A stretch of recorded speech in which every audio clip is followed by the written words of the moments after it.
Marka Terminatora nie bardzo zapisała się złotymi zgłoskami w historii gier. Owszem, było kilka niezłych tytułów, np. Terminator 2 Arcade, który był prostym celowniczkiem, ale gra robiła szał na automatach, na których strzelało się z Uzi. Pojawiły się jakieś platformery, w niektóre z nich grałem jeszcze na C64. Był dość ciekawy Terminator 2029 i całkiem niezły klon Dooma Terminator Rampage. Ten ostatni był dość mało popularny, bo miał mordercze wymagania sprzętowe. Mało kto pamięta, że Bethesda wydała też pierwszą grę z Terminatorem ever. Była to ambitna produkcja z półotwartym światem, gdzie można było jeździć samochodem albo popylać z buta, odwiedzając sklepy. Na rok 1991 robiło to wrażenie. Jednak najlepsze Terminatory zrobiła ponownie Bethesda. Future Shock i Skynet do dziś potrafią cieszyć świetnym klimatem. Future Shock był też pierwszą grą, w której pokazano w pełni trójwymiarowe postacie. W zasadzie po grach Bethesdy nic z Terminatorem nie wyszło dobrego, a gwoździem do trumny był Terminator Salvation i od tamtego czasu w sumie marka dogorywała, choć pojawiały się jakieś popierdółki, a Arnold zawitał w Mortal Kombat, ale poza tym ogólnie to bieda.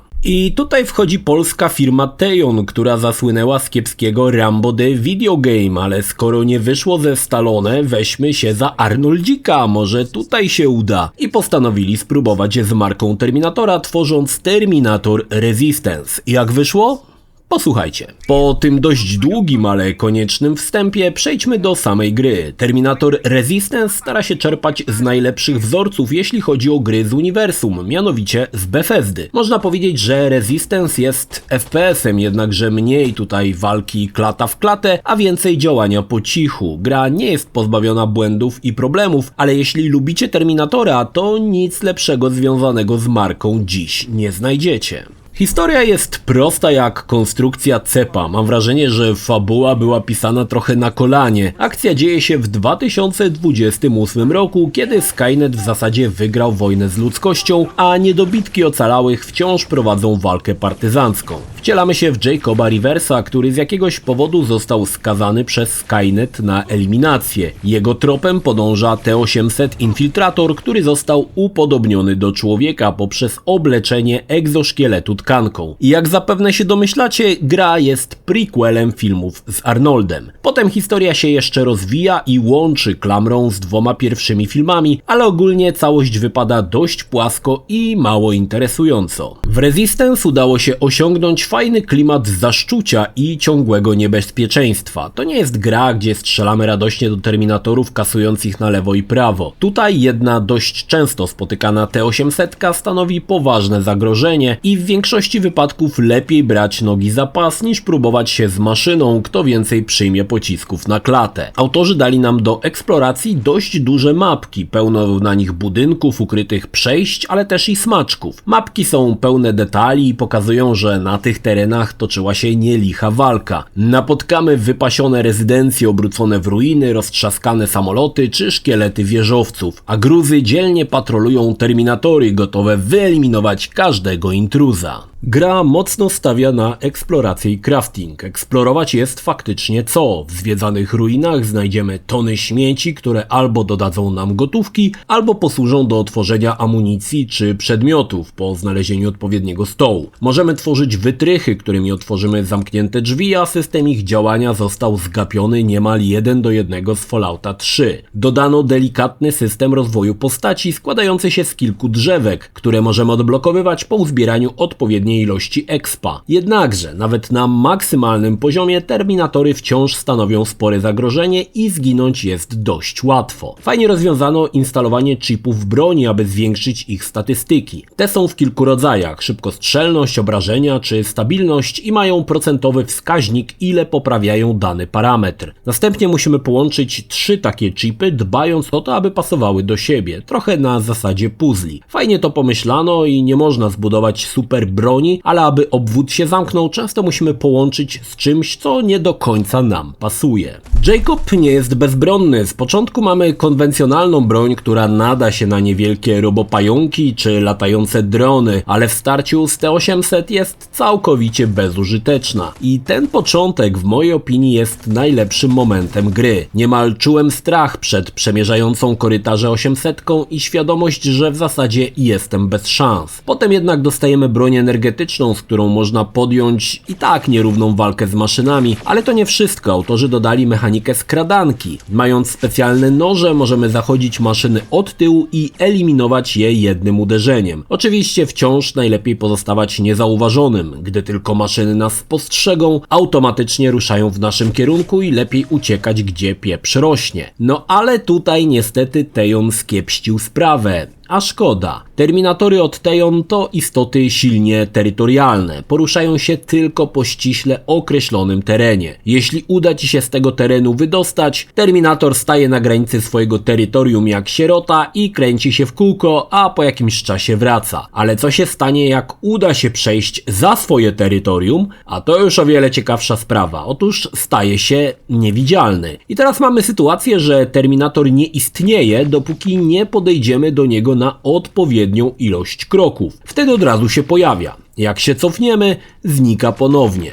Takie glitche można wybaczyć grom na PlayStation 2, a nie na PlayStation 5, na którym grałem, a które doczekało się gry w wersji Enhanced. W kolejnych etapach gry dostaniemy potężniejsze bronie jak karabin snajperski, którym można kosić terminatory. Fajnie zaprojektowano motyw, że czasami pocisk nie zabija maszyny, ale rzuca ją na ziemię i ta przez chwilę leży w bezruchu, aby po chwili się podnieść i walczyć dalej. Szkoda tylko, że bezsensownie dodano paski energii nad terminatorami, więc interesujący motyw, aby maszyny mogły oszukać gracza i rozpocząć atak, gdy podejdziemy do potencjalnie martwego delikwenta, został zaprzepaszczony. Takie rozwiązanie wbijałoby ciary na plecy i niepewność, czy już wygraliśmy, czy raczej nie do końca. A tak, nawet jak Terminator pada, widać ile ma energii, więc posyłamy kolejny strzał, aby się już więcej nie podniósł. Niektóre misje stawiają bardziej na frontalny ostrzał, ale są to jakby misje, które w nas to wymuszają. Trochę się to przeplata, raz misje z dużą otwartą mapką, gdzie gramy głównie po cichu, a raz oskryptowana strzelanka, gdzie walimy ile popadnie. Nie był to zły pomysł, bo trochę pozwala się to rozruszać. Czasami na swojej drodze spotkamy ruchome działka, które gdy tylko nas spostrzegą, rozpoczynają ogień. Te działka możemy przekabacić na swoją stronę, hakując ich systemy w prostej grze, która dawno temu nazywała się Frogger. Jedno dobrze ustawione działko zamieni patrolujące maszyny na żyletki. Daje to nam przewagę i przedstawia kolejny fajny element, mianowicie możemy zwabiać maszyny dzięki wabikom, albo w dogodne miejsce do eliminacji, albo właśnie pod lufę działka, które po chwili rozniesie Terminatora na strzępy. Czasami pod działkiem możemy uzbierać całkiem niezłą kubkę żelastwa. Pomiędzy misjami odwiedzamy bazę, gdzie spotkamy NPC-ów. Ci czasami rzucą jakieś nowe zadania opcjonalne typu znajdź to czy znajdź tamto i zabawią nas rozmową. I tutaj muszę przyznać, że Tejon dostaje medal z kartofla za wybitnie nieciekawe dialogi. Historie siwego dziada o tym, jak był na koncercie, czy inne opowieści z plecaka pana Tiktaka nie są zupełnie związane z fabułą i przynudzają niemiłosiernie. Nie wiem kto pisał, ale dialogi są niedobre.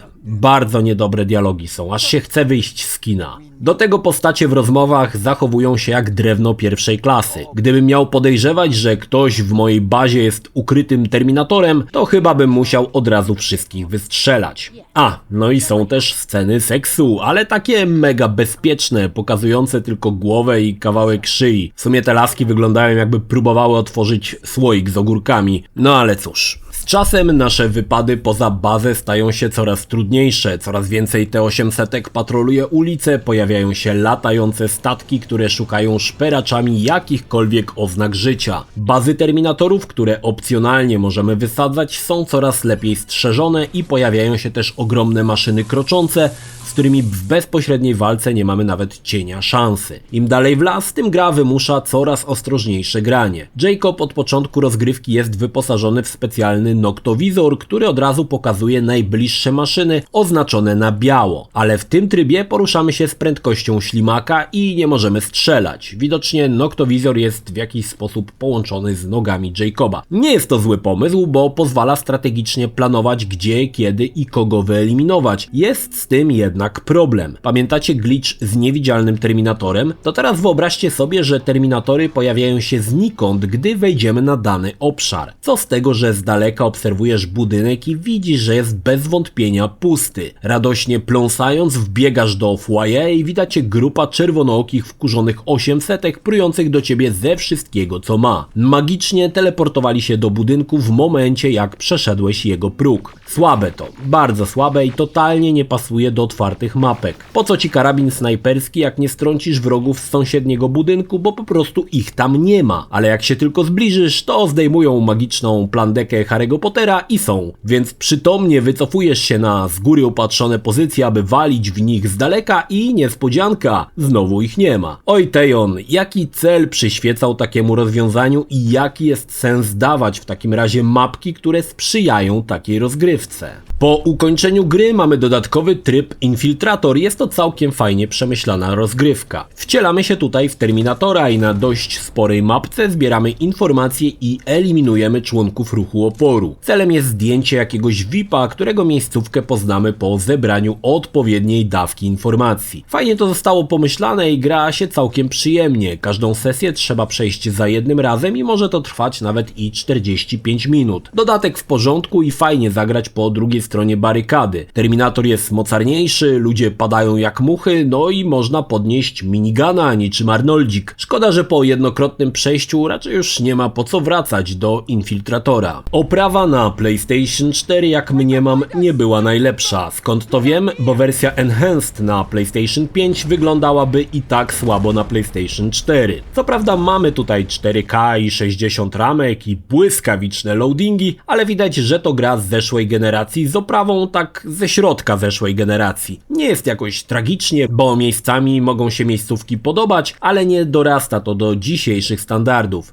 Wspominana obsługa DualSense'a ogranicza się jedynie do adaptacyjnych triggerów i to jest rozwiązane biednie. Mamy jedynie lekki opór, szkoda, bo jednak triggery DualSense'a to bajka, którą można rozwijać w różnych kierunkach, a tutaj wrzucono to chyba tylko po to, aby można było coś napisać w materiałach prasowych. No dobrze, ale koniec końców Terminator Resistance to bardzo porządna gra. Ma swoje błędy, miejscami kiepskie rozwiązania, ale w ogólnym rozrachunku to jednak najlepsza gra z marką Terminatora, jednak pamiętajmy, że poprzeczka zawieszona przez poprzedników była przeraźliwie nisko. Bardzo podobał mi się klimat ciągłego zagrożenia, stresujące sytuacje chowania się za szafą, gdzie zaraz obok popyla czerwonooki metalowy typek. Nocne mapki bardzo przypominały mi Skynet i Future Shock i jest to komplement, bo tak jak tam, tak i tu udało się uchwycić ten klimat beznadziejności i smutku. Widać, że nad samymi miejscówkami ktoś posiedział, bo nie miałem wrażenia kopiuj wklej i chętnie zwiedzałem nieodkryte tereny, aby poznać, co tam autorzy ukryli i czasami można było znaleźć faktycznie coś ciekawego. Podsumowując, lubisz Terminatora? Nic lepszego niż Resistance nie znajdziesz, a i przy okazji będzie to całkiem fajnie spędzony czas z postaciami z filmowego uniwersum. Mam nadzieję, że Tejon powie za Arnoldem I'll be back. I jeszcze coś tam w przyszłości powstanie, bo widać, że jest tutaj duży potencjał i umiejętności, aby je lepiej wykorzystać i oszlifować końcowy produkt. I chyba byłoby to lepszym rozwiązaniem niż powiedzenie marce hasta la vista baby. To co Tejon, będzie coś jeszcze? Jak coś, to ja się piszę.